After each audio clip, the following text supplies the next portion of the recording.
এই নিৰ্বাচনৰ এক ব্যস্ততাপূৰ্ণ সময়ত ভাৰতবৰ্ষত বিশেষত এটা চৰ্চিত বিষয় হৈছে কোভিড ভ্যাকচিন। কোভিড ভ্যাকচিনক লৈ বিভিন্ন ধৰণৰ খবৰ ইতিমধ্যে গোটেই ভাৰতবৰ্ষত এটা তোলপাৰৰ নিচিনা পৰিৱেশ সৃষ্টি কৰিছে। যিটো সময়ত আমি আজিৰ পৰা 2টা বছৰ আগতে এক সন্ত্ৰাসিত সময় আছিল, সেই সন্ত্ৰাসিত সময়খিনি কি জানি আকৌ যেন আমাৰ মাজলৈ ঘূৰি আহিছে, আমি তেনেকুৱা অনুভৱ কৰিছোঁ। এতিয়া কথা হ'ল কি যে যিটো সময়ত কোভিড নামৰ এই বেমাৰবিধে গোটেই পৃথিৱীক চানি ধৰিছিল, সেইটো সময়ত ভাৰতবৰ্ষতো এই বেমাৰটোৰ প্ৰাদুৰ্ভাৱ ঘটিছিলে আৰু সেই সময়ত প্ৰায় 88% মানুহে 88% মানুহে ভাৰতবৰ্ষত কোভিড ভ্যাকচিন লৈছিল আৰু প্ৰায় 95% সক্ষম ব্যক্তি যিসকলে কোভিড ল'বৰ কাৰণে সক্ষম শাৰীৰিকভাৱে সেই সকল লোককো কোভিড ভ্যাকচিন দিয়া হৈছিল। কথাটো যদি ইমানতে শেষ হ'লহেঁতেন তেনেহ'লে ক'বলগীয়া আমাৰ একোৱেই নাছিলে। কিন্তু আজি এই পৰিস্থিতিত আমি দেখিবলৈ পাইছোঁ যে বিভিন্ন খবৰ আমি শুনিবলৈ পাইছোঁ যে যি ভ্যাকচিন আমাৰ গাত প্ৰয়োগ কৰা হৈছিল সেই ভ্যাকচিনৰ ফলত বহু মানুহৰ বহু বিসংগতিয়ে দেখা দিয়া বুলি আমি সংবাদ মাধ্যম যোগে শুনিবলৈ পাইছোঁ। আৰু তাৰ ফলত আজি মানুহৰ মাজত পুনৰাই আকৌ ত্ৰাসৰ সৃষ্টি হৈছে। হয়তো এনেকুৱা এটা পৰিস্থিতি আকৌ আহিব পাৰে যে এই মানুহখিনি এতিয়া ভয়ত হয়তো আকৌ বেলেগ ধৰণে কোনোবা মৃত্যু মুখত পৰিব পাৰে, যে কোভিড ভ্যাকচিনটো লোৱাৰ ফলত বিভিন্ন ধৰণৰ শাৰীৰিক বিসংগতি, শৰীৰৰ বিভিন্ন ৰোগ, এই ধৰণৰ ৰোগৰ আবিৰ্ভাৱ হৈ থকা বুলি বৰ্তমান চৰ্চিত হৈছে। কিন্তু আজি এই ভ্যাকচিনটোৰ যি ক্ৰিয়া বা প্ৰতিক্ৰিয়া, এই বিষয়ত যি মানুহৰ মাজত এটা ত্ৰাসৰ সৃষ্টি হৈছে, এই ক্ষেত্ৰত আমাৰ নৰেন্দ্ৰ মোদী ডাঙৰীয়াৰ যিখন চৰকাৰ বিজেপি চৰকাৰে অত্যন্ত এক নীৰৱতা অৱলম্বন কৰিছে। এই কথাই আমাক বৰ চিন্তিত কৰি তুলিছে, কাৰণ এই সময়খিনিত মানুহৰ মুখে মুখে প্ৰশ্ন যে সেই সময়ত সকলো মানুহকে ভ্যাকচিন ল'ব লাগে বুলি চৰকাৰৰ ফালৰ পৰা কোৱা হৈছিল আৰু ভ্যাকচিন নল'লে এয়াৰপৰ্টলৈ যাব নোৱাৰিছিল, ৰেলৰ ষ্টেচনলৈকে যাব নোৱাৰিছিল বা ৰেলত যাত্ৰা কৰিব নোৱাৰিছিল, এৰোপ্লেনত যাত্ৰা কৰিব নোৱাৰিছিল, এখন দেশৰ পৰা অন্য এখন দেশলৈ যাব নোৱাৰিছিল, এখন জিলাৰ পৰা অন্য এখন জিলালৈ যাব নোৱাৰিছিল, চুবুৰীয়া ৰাজ্যলৈ যাব নোৱাৰিছিল। এনেকুৱা এটা পৰিৱেশ পৰিস্থিতি আমাৰ হৈছিল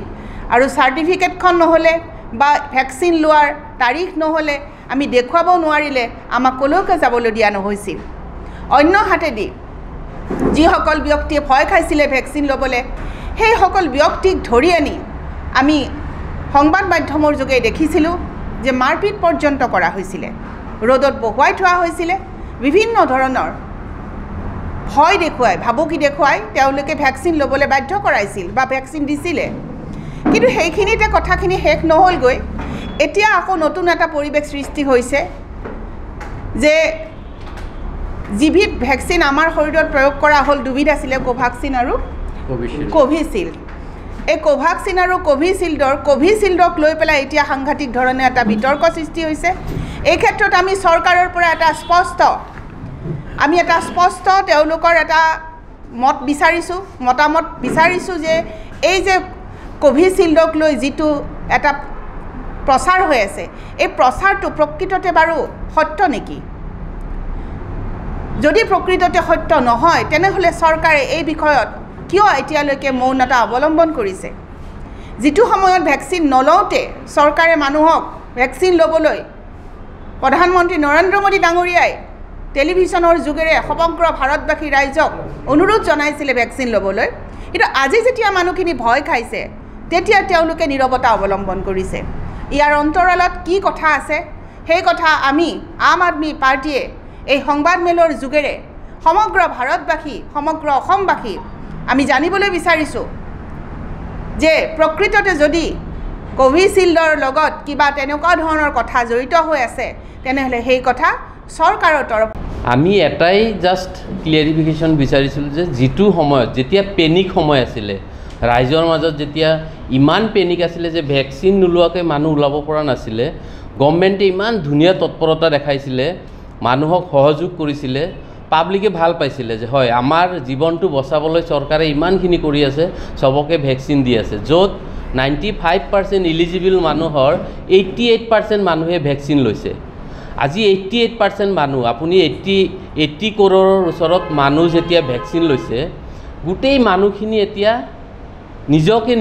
মানে সজাগ আৰু নিজকে ভাবি আছে যে আমি এতিয়া সেফ আমি ভেকচিন লৈছোঁ আৰু কোনো ধৰণৰ প্ৰব্লেম নহয় কিন্তু আজি যেটো নিউজ ওলাইছে আজি যেটো কোম্পানীৰ কথা কোৱা হৈছে আমি কোম্পানীটোৰ নাম নকওঁ ইউকে এখন আদালতত যেটো স্বীকাৰ কৰিছে যে ক্লটিং হয় বা এটো এডমিট কৰা কথা যেটো নিউজ চেনেলবিলাকত যেটো ওলাই আছে আমিও নাজানো সঠিক কি আমি এটা কথাই বিচাৰো যে গভৰ্ণমেণ্টে যেটো তৎপৰতাৰে ভেকচিন লগাইছিলে একে তৎপৰতাৰে আজি মোদী গভৰ্ণমেণ্টে হওক বা বিভিন্ন ৰাজ্যৰ চৰকাৰে হওক এই বস্তুটো ক্লিয়াৰিফাই কৰিব লাগে মানুহৰ মাজত যেটো কনফিউজন আছে এটো অতি সোনকালে দূৰ কৰি দিব লাগে আদাৰৱাইজ মানুহ এটা ভয় এই একে ভয়ৰ সৃষ্টি হৈছে মানুহৰ মাজত যেতিয়া কোভিড হৈছিল তেনেকুৱা ধৰণৰ ভয় মানুহ এতিয়া পাই আছে যে হয় ভেকচিন লোৱাৰ কাৰণে আমাৰ তেনেকুৱা আকৌ কিবা ৰিপিট কিবা এটা হ'ব নেকি গতিকে গভৰ্ণমেণ্টে ভাল ভাবি কৰিছিলে হেতু আমি গম পাও এতিয়াও গভৰ্ণমেণ্টে ৰাইজৰ ভালটো ভাবি পেলাই সোনকালে ক্লিয়াৰিফিকেশ্যন দিব লাগে এইখিনিয়ে মোৰ ক'ব লগা